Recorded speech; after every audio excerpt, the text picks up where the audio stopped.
Bismillahirrahmanirrahim. Assalamualaikum warahmatullahi wabarakatuh. Puasanya belum dimulai Pak, lemesnya udah duluan. Yang jawab salam saya doakan agar Allah menyampaikan usianya di Ramadan dalam keadaan sempurna. Yang jawab salam saya doakan agar Allah melimpahkan keberkahan dan kebahagiaan dalam hidup. Yang jawab salam saya doakan matinya nanti dalam keadaan husnul khatimah. Ya, yang nggak jawab salam saya doain nanti nggak dapat nasi uduk. Jangan diaminin Pak. Assalamualaikum warahmatullahi wabarakatuh.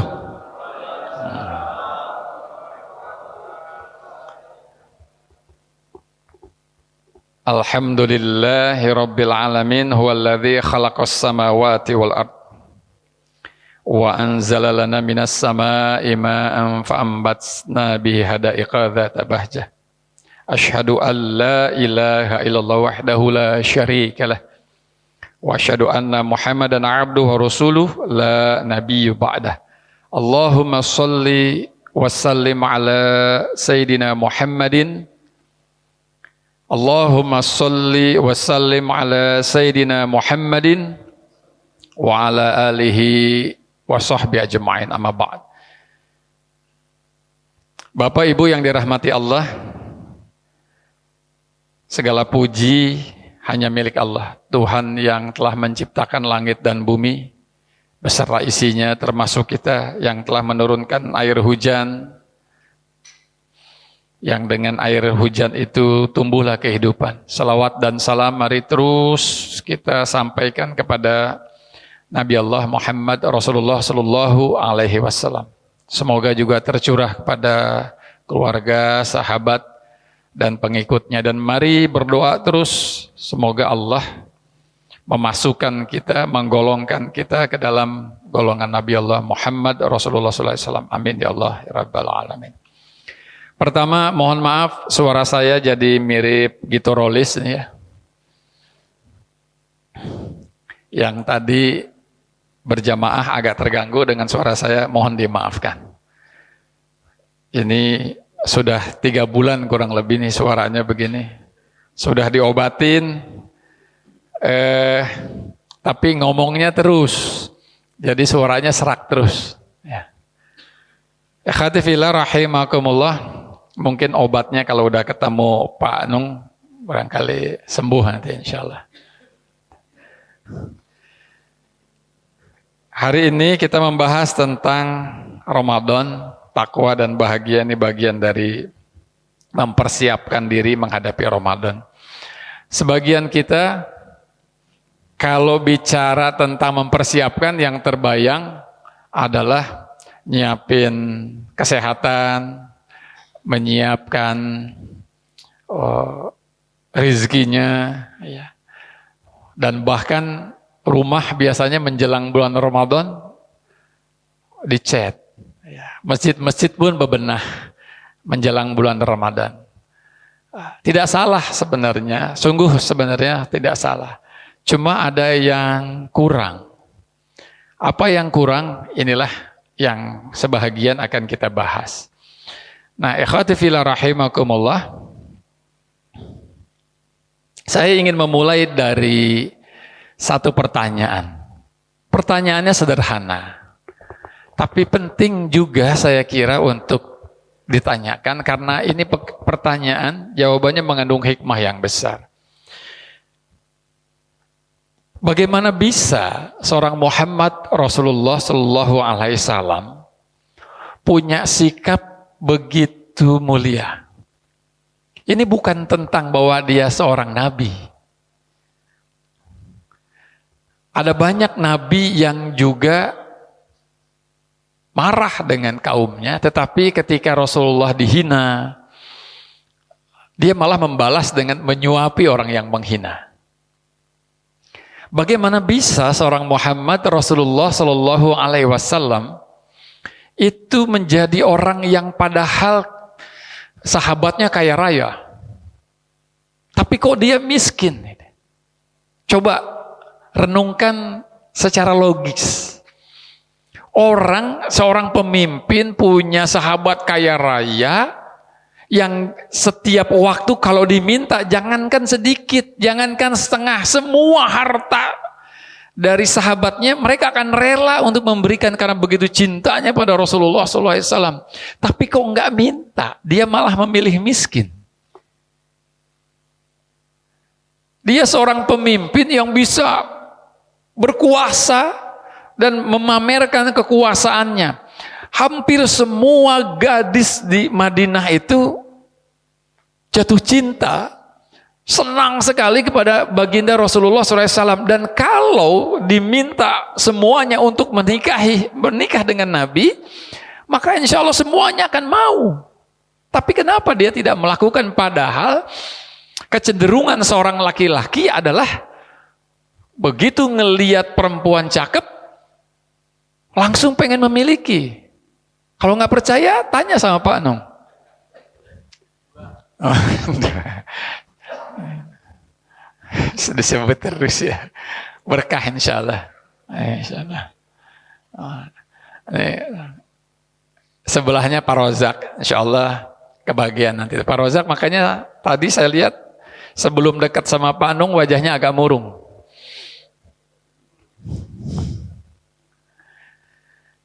Bapak Ibu yang dirahmati Allah, kok bisa begitu? Wah, dia kan Nabi Allah. Bukan tentang Nabi Allah. Ada penjelasannya, ada alasannya kenapa dia bisa begitu. Sebagai manusia tentu harus ada penjelasan logis. Kenapa kok bisa begitu? Kok kita susah? Kok kita kalau ada yang menghina sedikit merasa tersinggung? Jangankan dihina, nggak dihormati saja kita mudah tersinggung, marah. Kok bisa Nabi nggak begitu?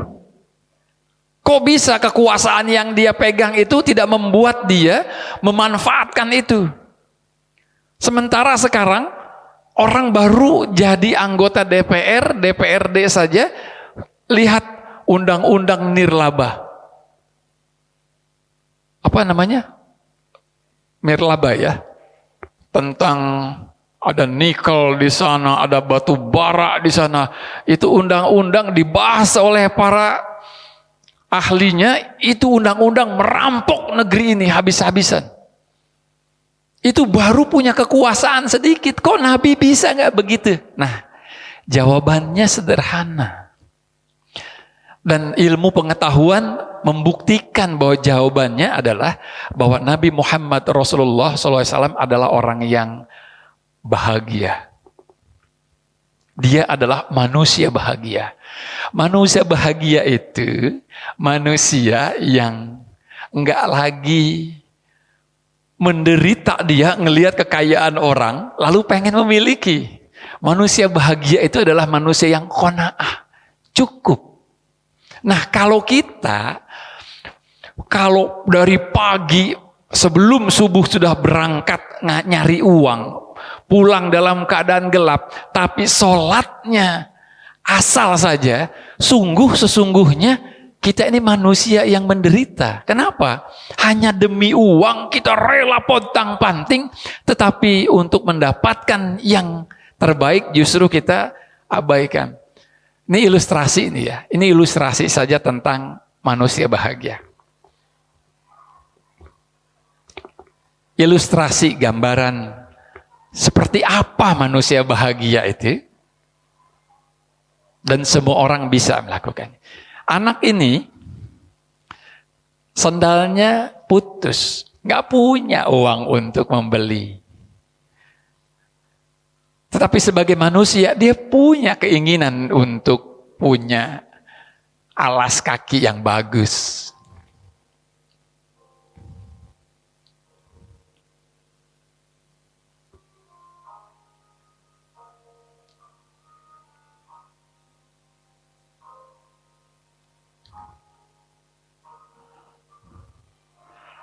Lihat ekspresi yang ditampilkan oleh sutradara.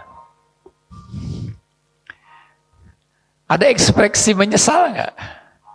Sedih nggak? Sendal satu-satunya itu putus. Nggak ditampilkan ekspresi itu. Dan sebagai manusia, begitu ngelihat yang bagus sementara punyanya jelek, seneng dia, bagus sekali. Gitu. Wow, bagus sekali sepatu itu, luar biasa. Sementara punya saya, wah keren tuh ya, Masya Allah, gitulah kurang lebih. Dia senyum, ngelihat yang baik, yang dimiliki orang lain, dia tersenyum, seperti senang. Baru ngelihatnya aja senang. Tidak ditampilkan wajah iri di situ. Tidak ditampilkan wajah menyesal, wah punya saya begini, punya orang bagus.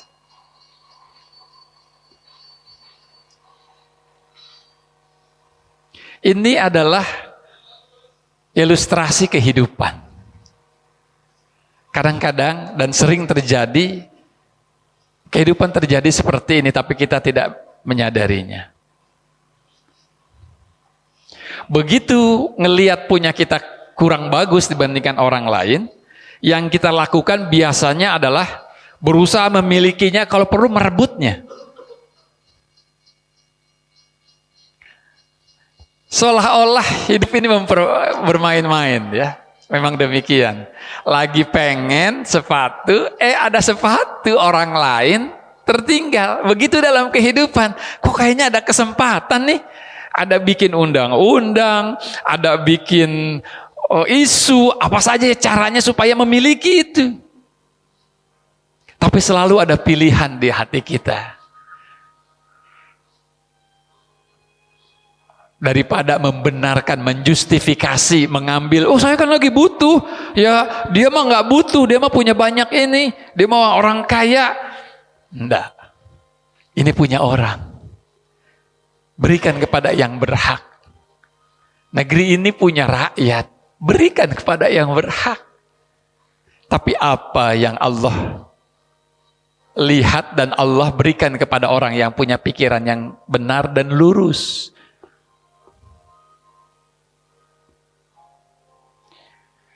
Dia justru menyesal bukan karena tidak memiliki sepatu itu, dia menyesal ketika dia tidak berhasil mengembalikan itu kepada yang punya. Tapi apa yang terjadi? Banyak kejadian yang sesuai dengan kurang lebih apa yang terjadi di sini. Dia ingin memberikan kepada orang lain kebahagiaan, tapi ujungnya justru kebahagiaan itu adalah miliknya, tanpa merusak kebahagiaan orang lain, tanpa mengambil hak orang lain. Itu yang namanya bahagia, Bapak Ibu. Di hatinya ini nggak ada dengki, di hatinya ini nggak ada amarah karena tersinggung, tidak dihormati. Di hatinya ini yang ada adalah memberi. Dan ketika kita memberi, mathalul ladzina yunfikuna amwalahum fi sabilillah kamathali abati ambatat sab'a sanabila fi kulli sumbulatin mi'atu habbah. Kalau kita memberi satu, maka kita akan mendapatkan lebih 700 kali lipat, kata Allah. Nah, ikhwan fillah wa rahimakumullah, kenapa Rasulullah SAW bisa menghadapi orang yang mencaci maki dirinya di depan mukanya, memfitnahnya, tapi justru disuapin oleh Rasulullah SAW. Lembut lagi nyuapinnya. Seperti yang tadi saya baca dalam sholat, wala tastawil hasanatu wala sayyi'ah idfa' billati hiya ahsan. Tidaklah sama kebaikan dengan keburukan, balaslah kebaikan dengan cara yang lebih baik. Bahkan ayat itu mengatakan kalau kita ketemu sama orang yang ada permusuhan antara kita dengan dia, maka kita bersikap seperti teman baik. Kenapa bisa begitu? Karena hati kita bahagia. Kalau hati kita menderita, ketemu orang yang musuh, ogah kita. Yang ada memperlihatkan wajah permusuhan atau nggak mau nengok. Kalaupun terpaksa salaman, tangannya disodorin, mukanya dibuang. Kenapa? Menderita hatinya. Menderita betul menghadapi orang lain, menghadapi manusia lain, menghadapi persoalan, menderita hatinya sehingga tidak sanggup dia menjadi manusia. Nah, tidak sanggup dia menjadi manusia yang sesungguhnya sesuai fitrah. Sampai-sampai saking berfikirnya demikian, menderitanya dia, berhitung dia, maka dia jadi seperti orang yang bodoh. Saat kita bisa mengendalikan penderitaan, saat itulah kita bisa terus berbuat baik dan bisa merasakan bahagianya menjadi manusia. Lalu manusia seperti apa yang menderita itu? Ilustrasinya kayak begini nih Pak. Dana pembangunan.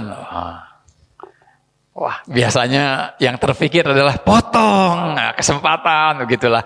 Oh, pembangunan masjid kayak pembangunan proyek-proyek ditumpuk. Betapa menderitanya dia merasa dirinya miskin terus sehingga merasa harus menumpuk uang, dan itu terjadi pada diri kita walaupun jumlahnya kecil-kecil atau besar, 100, 1.000 rupiah, 5.000.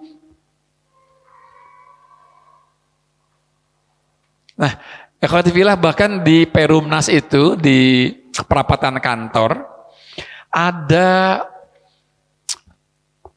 yang suka markirin gitu, jalan di tengah jalan gitu ya, ngatur jalanan, itu mati Pak, ditusuk. Gara-garanya apa? Uang 1.000. Uang 1.000 dia ditusuk. Coba, betapa menderitanya. Hanya karena uang begitu kita marah, kita berantem. Ya Allah, ya Karim. Betapa menderitanya diri kita gitu ya.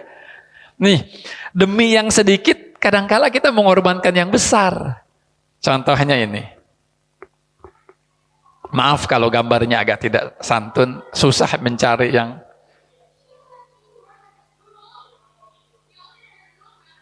Minta dianterin ke Fatmawati karena kembaliannya belum dikasih. Kembaliannya 8.000.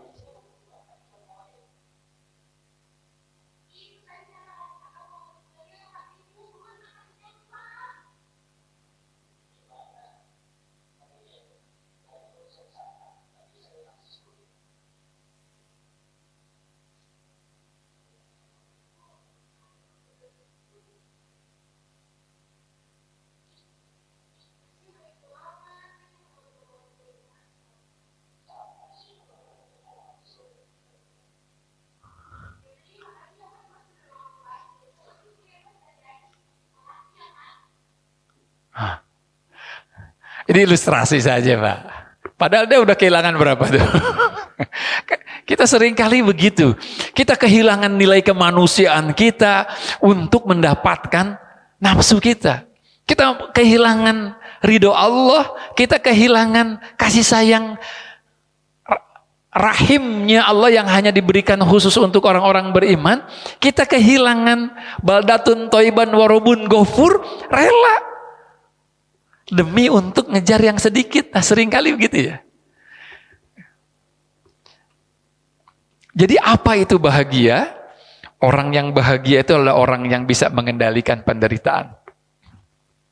Bapak Ibu yang dirahmati Allah, ada dua pilihan saat kita ditimpa satu yang menyakitkan. Kita anggap sebagai penderitaan atau kita anggap sebagai kesempatan berubah. Kayak gini nih. Kalau dia menganggap sebagai penderitaan, dia terjerumus, dia frustasi.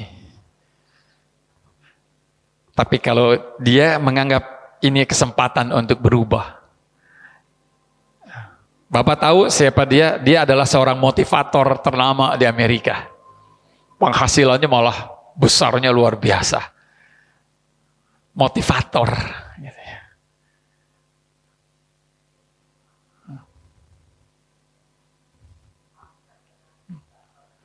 Kita yang utuh aja belum tentu ya.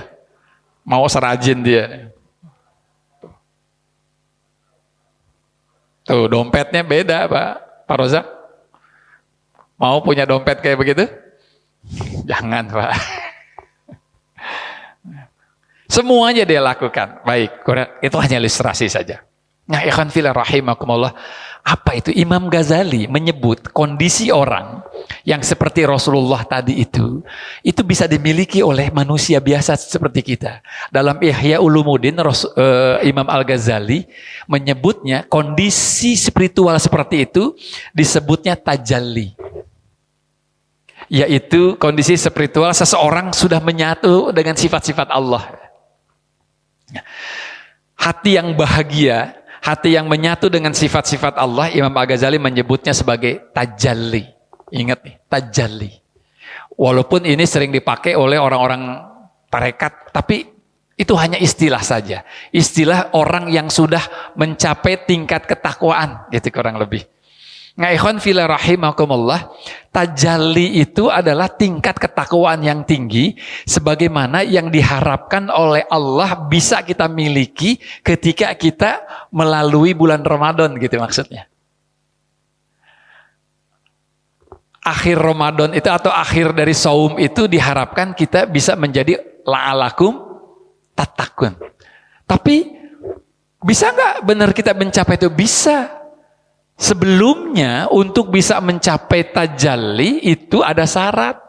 Kata Imam Al-Ghazali dan sebagaimana juga Allah menyampaikan bahwa orang yang bisa mencapai takwa nanti di bulan Ramadan itu adalah orang yang di bulan Ramadan itu dia berkomitmen, dia fokus pada mengumpulkan kebaikan. Ngumpulin menjadi habit, menjadi kebiasaan. Infak jadi kebiasaan, senyum sama orang menjadi kebiasaan, menahan lapar jadi kebiasaan sehingga nggak lapar ngelihat harta orang, nggak lapar ngelihat istri orang, nggak lapar ngelihat suami orang, nggak lapar ngelihat apa-apa yang bukan haknya. Nahan diri, apa saja ketemu sama orang yang bermusuhan menjadi berbaikan, semua kebaikan dikumpulkan. Tetapi ikhwan fillah, tahalli ini mustahil bisa dilakukan kalau kita belum apa yang Imam Al-Ghazali menyebutnya sebagai taholli. Taholli itu artinya adalah membuang sifat-sifat buruk kita. Sikap dan sifat buruk dibuang. Nah, yang disebut dengan mempersiapkan bulan Ramadan, itu maksudnya, insya Allah itu. Bukan ngecat rumah walaupun boleh. Tapi substansinya, mempersiapkan diri di bulan Ramadan itu adalah membersihkan diri. Qad aflahal man zakkaha, siapa yang lebih bersih, yang lebih baik, kata Allah, sungguh orang yang paling beruntung itu adalah orang yang membersihkan diri, yaitu orang yang komitmen ngelis apa nih keburukan saya, sikap dan sifat buruk saya apa, lalu berkomitmen untuk dibuang. Wah, senang ngomongin orang, begitu lagi kumpul terpancing untuk ngomongin kejelekan orang. Ah, Allah lagi ngasih tahu itu sikap burukmu. Nah, komitmen lah, ya Allah, saya pengen buang sikap ini. Ketemu sama sesuatu yang bagus, pengen memiliki, nafsu. Ketemu sama makanan banyak, pengen comot sana, comot sini. Oh ya Allah, kok kayaknya rakus amat saya. Ya Allah, mohon saya buang sikap buruk ini. Sebagai atasan sama bawahan, nganggap remeh. Itu sepanjang itu komitmen untuk itu, membuang sikap-sifat buruk itu, maka kita baru bisa berkomitmen mengumpulkan sifat sikap baik sebagai habit. Kenapa dari puluhan kali Allah memberi kesempatan Ramadan, negeri ini nggak baik-baik aja? Kok orang yang punya kebiasaan habit berbuat baik itu terkesan semakin sedikit gitu? Ada apa ini? Karena kitanya salah dalam mempersiapkan Ramadan. Walladzina hum 'anil lagwi mu'ridun. Ini orang-orang yang memelihara diri mereka. Nah, ikhwan fillah rahimakumullah, kalau sudah taholli maka orang itu pasti dan bisa Ini diperhatikan kalimatnya. Pasti dan bisa. Taubat nasuha. Jadi sebelum takholi punya komitmen untuk saya pengen buang sifat dan sikap buruk saya, mustahil ada taubatan nasuha. Taubat itu biasanya karena terpaksa, lalu ngulangin lagi. Karena apa? Nggak ada komitmen untuk membuang sifat dan sikap buruk kita. Kita orang yang dihormati, lalu ada orang yang nggak menghormatin kita, langsung kita tersinggung. Allah lagi ngasih tahu itu sifat. Di WA bahasanya, loh kok ini kasar amat sih bahasanya. Lalu kita balas lagi dengan lebih kasar. Oh, kita sama aja sama setan. Sifat setan yang paling menonjol adalah dendam, Pak. Begitu Allah mengatakan bahwa setan kamu, kalau gitu aku pastikan sebagai makhluk tersesat. Lalu dia bilang, ya Allah kalau begitu seumur hidupku ini akan kugoda umatmu. Dia dendam. Jadi kalau ada orang mau masuk bulan Ramadan, masih nyimpen dendamnya, masih nggak mau maafin orang. Nah, ikhwan fillah rahimakumullah, mustahil dia akan menjadi orang yang tahalli. Kalaupun, oh enggak, saya walaupun dendam masih infak kok, sering kalau di bulan Ramadan. Biasanya begitu Ramadannya hilang, hilang juga kebiasaannya itu. Kenapa? Nggak jadi habit. Kenapa? Karena bertubrukan dengan sifat sikap buruknya yang masih dia simpan. Nah, ikhwan fillah rahimakumullah, ilustrasi lagi. Hidup nih kayak begini. Kita ini kecil dulu ya.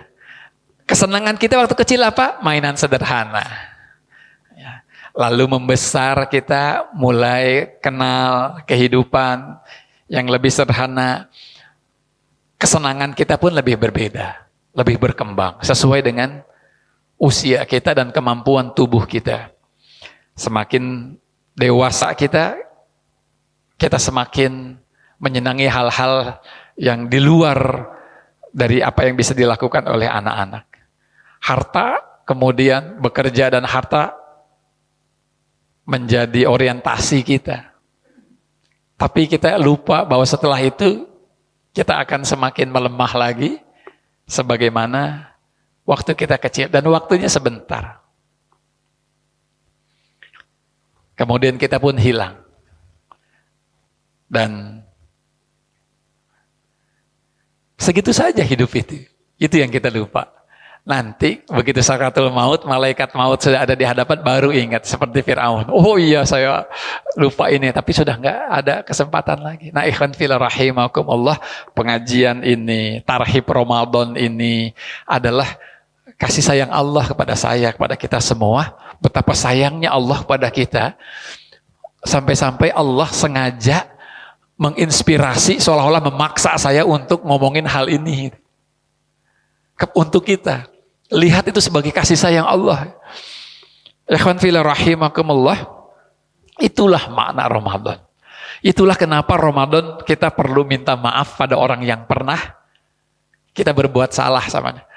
Pak, Bu, saya mau ngingetin ya, yang namanya minta maaf itu utamanya bukan kepada semua orang. Utamanya bukan kepada semua orang. Kalau kepada semua orang nggak dilakukan nggak apa-apa. Kan kita suka bilang tuh ya, mohon maaf lahir batin pada semua orang dengan dalih kan kita sebagai manusia suka nggak sengaja mungkin melakukan kesalahan. Iya itu betul nggak disalahin. Tapi bukan itu substansinya. Minta maaf itu adalah kepada orang yang kita tahu kita pernah berbuat salah sama dia. Itu yang paling utama. Datang dan syarat dari minta maaf itu adalah nyebutin apa kesalahan kita. Berat di situ, beratnya itu di situ. Nah, tetapi itu hadiahnya gede, Pak. Kenapa? Ada dosa yang tidak akan diampuni oleh Allah. Salah satunya adalah kita menzolimi orang, lalu nggak mendapatkan maaf dari orang itu. Boleh jadi kita belum minta maaf. Nanti orang itu akan minta sama Allah, ya Allah, ini orang ini pernah menzolimi saya, pernah ngomongin saya di belakang saya. Ya Allah, orang ini pernah. Bayangin. Ya Allah, harta saya pernah diambil sama dia. Waktu di dunia saya nggak tahu siapa yang mencuri. Sekarang terlihat dia yang mencuri. Dia yang ngambil. Ya Allah, saya pernah difitnah. Saya nggak tahu siapa yang memfitnah waktu di dunia. Ternyata di akhirat itu kasyaf. Semuanya tersingkap. Ada dosa yang nggak bisa diampuni walaupun kita udah taubat. Walaupun umroh kita tiap tahun. Walaupun haji kita 10 kali. Belum minta maaf pada orang yang pernah kita menzolimi dia. Nah, kalau ngomongin zolim begini, saya adalah orang yang paling bersedih, Pak. Saya membayangkan sudah ribuan orang saya zolimi. Dengan asap rokok yang dulu saya hisap. Berapa orang merasa tersinggung, berapa orang sakit. Sekarang di dunia nggak ada yang protes. Dia juga mungkin nggak tahu penyebab sakitnya adalah saya. Adalah asap rokok saya. Dia nggak tahu, tapi di akhirat nanti kasyaf semua terlihat. Dia sakit. Bayinya sakit, orang keguguran misalnya, itu karena asap rokokmu terlihat. Saya membayangkan kalau ada ribuan orang datang, habis kita punya amal karena kita harus mengembalikan amal itu, memberikan amal itu kepada orang yang kita zolimi, yang disebut dengan bangkrut yang sesungguhnya. Nah, bayangkan itu. Bagi yang ngerokok, takutlah. Saya perokok berat, Pak, dulu. Dan saya berhenti, salah satu utamanya adalah dengan hadis ini. Saya ngebayangin orang datang minta keadilan sama Allah, lalu saya kasih amal saya. Lah, amal saya saja belum tentu seberapa. Buat diri saya saja belum tentu cukup. Ini harus dikasih ke orang lain. Nah, ikhwan fillah, itulah kenapa Ramadan kita harus mengumpulkan kebaikan. Di samping karena di Ramadan kebaikan itu berlipat ganda untuk menyelamatkan kita, itu juga membuat kita bisa menjadikan kebaikan itu habit. Kenapa? Ilmu pengetahuan membuktikan di dalam brain science bahwa untuk membuat satu perbuatan jadi habit itu membutuhkan waktu 18 sampai 21 hari, Pak. Dilakukan terus menerus, dilakukan terus tanpa henti, maka antara 18 sampai 21 hari itu jadi habit. Habit itu adalah perilaku itu, pikiran itu, perbuatan itu tersimpan di alam bawah sadar. Lalu akhirnya menjadi bagian dari kita, jadi karakter kita. Kayak ngikat sepatu. Nggak ngelihat pun kita bisa. Kenapa? Ada alam bawah sadar. Kalau kayak misalnya kita sudah terbiasa sholat 5 waktu, itu alam bawah sadar kita begitu sudah terbiasa azan masjid, azan sholat, azan langsung wudhu. Itu begitu ngedengar azan langsung tubuh kita ini kayak robot langsung melakukan persiapan sholat. Sama juga misalnya ketika kita terbiasa baca basmalah kalau mau makan misalnya, maka begitu makan langsung tanpa ada perintah di otak untuk baca bismillah dulu tanpa diingetin, itu sudah ngalir bismillahirrahmanirrahim. Atau ketemu orang biasa assalamualaikum, atau ketemu orang yang ngucapin salam, kita terbiasa membalas salam, itu langsung, itu namanya alam bawah sadar. Dan di bulan Ramadan itu disetting untuk menciptakan habit-habit baik. Nah, ini yang banyak tidak dimanfaatkan oleh kita umat Islam, sehingga keluar dari Ramadan gak punya habit. Dan yang terlihat apakah Ramadan kita berhasil atau tidak adalah berarti di 20 hari. Kurang lebih menjelang 10 hari terakhir, maka seharusnya kita menjadi orang yang bersemangat di dalam mendekat diri kepada Allah, sampai-sampai kita pengen sekali untuk itikaf. Walaupun untuk yang orang sudah kerja, dikasih kelonggaran, para ulama membolehkan itikaf itu kayak kalong. Masuknya maghrib, masuknya menjelang maghrib ya Pak. Kalau mau ngalong itikafnya, masuk menjelang maghrib. Jangan masuk jam 9 malam. Menjelang maghrib masuknya, keluarnya matahari terbit. Itu sempurna, dianggap sempurna. Lebih sempurna lagi, mohon maaf, dianggap cukup. Yang sempurna itu tentu saja 1 harian 24 jam penuh. Nah, buat yang bekerja bisa melakukan itu, masuknya sebelum maghrib, waktu syuruk, matahari terbit, keluar dari masjid. Nah, begitu libur pekerjaan baru bisa full. Kenapa? akan muncul semangat untuk itikaf. Karena sifat-sifat Allah sudah nempel dalam diri kita selama 21 hari itu. Dan itu hanya bisa kalau kita melakukan tahalli. Dan tahalli hanya bisa kalau kita melakukan taholli. Taholli itu akan membuat kita taubatan nasuha. Yang kedua akan membuat kita menjadi orang yang waro. Waro itu hati-hati, Pak. Ah, ini halal apa haram ya? Ah, kalau enggak jelas, mendingan enggak dimakan dah. Itu hati-hati namanya.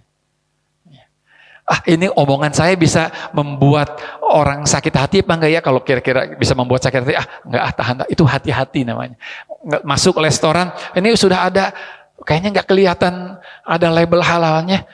Ada orang bilang udah halal tapi nggak kelihatan label halal. Enggak, itu hati-hati namanya. Waro. Dan itu hanya bisa dilakukan oleh orang yang berkomitmen atau sedang berkomitmen untuk menyingkirkan perbuatan buruk dalam dirinya. Nah, kalau sudah istiqomah, maka akan muncul malaikat yang terus mengelilingi kita, yang selalu mengingatkan kita, innalladzina qalu rabbunallah tsumma istaqamu tatanazzalu alaihimul malaikah. Bahkan ketika kita mati, nanti malaikat yang ngerubungin kita, setan tidak berani mendekat. Dan di waktu kita mati itu, setan itu berusaha untuk mengkafirkan kita. Aku bisa membuatmu hidup lagi agar kamu bisa tobat. Nanti kalau udah hidup, udah tobat, terserah kamu. Yang penting sekarang sebut bahwa aku adalah Tuhanmu. Akan kuhidupkan kau. Setelah itu nanti kamu bisa tobat. Kalau udah hidup, maka ketika sakratul maut itu, kalau orang yang tahu bahwa dirinya itu punya banyak dosa karena Allah menampilkan siapa diri kita, maka dia akan bisa saja terjebak dalam, iya engkau adalah Tuhanku, dengan pikiran, antar kalau udah tobat gue bohongin loh, kalau udah hidup gue bohongin loh, nanti gue tobat sama Allah. Tapi begitu kita mengucapkan, iya engkau adalah Tuhanku, maka kemudian setan bilang, mana bisa aku menghidupkan manusia. Tapi kita udah ngomong, hati-hati dengan omongan. Dalam Islam, omongan itu dipegang. Yang membuat wanita haram menjadi halal adalah omongan kita. Saya nikahkan, saya terima, halal. Yang membuat seseorang masuk Islam atau keluar dari Islam, cukup ngomong. Bapak bercanda, sambil selalu bilang, saya keluar misalnya dari Islam, jadi Pak, itu Bapak sedang keluar. Karena di dalam bercanda itu selalu ada kebenaran. Dan dalam bercanda nggak boleh kita berbohong. Nah, ikhwan fillah, karenanya hati-hati dengan omongan kita. Nah, itulah kurang lebih 25 menit, sudah lebih saya kira, itu 30 menit malah, mohon maaf. Saya gunakan waktunya. Tadi betul ya, segitu ya jatahnya. Tadi saya dimulai dari jam 5:25. Insya Allah sekarang sudah jam 6 pas, jadi 35 menit saya memakainya. Nah, ikhwan fillah rahimakumullah, itu yang harus kita siapkan di sisa-sisa waktu ini. Yuk kita berkomitmen untuk menghilangkan, mengeluarkan sifat dan sikap buruk kita sebagai manusia. Supaya bulan Ramadan bersih. Salah satunya minta maaf sama orang yang pernah zalim, terutama sama orang tua. Orang tua wajib kita minta maaf kalau masih hidup tentu saja. Demikian, mohon maaf jika ada kata ucap yang tidak berkenan. Dan saya pun menjelang Ramadan ini secara umum mungkin ada kata ucap yang tidak berkenan, mohon maaf. Dan pada Pak Anung spesial di depan jemaah nih, saya suka bercanda sama Pak Anung. Mohon maaf ya Pak Anung ya. Kalau nggak dimaafin awas ya. Demikian, terima kasih. Assalamualaikum warahmatullahi wabarakatuh.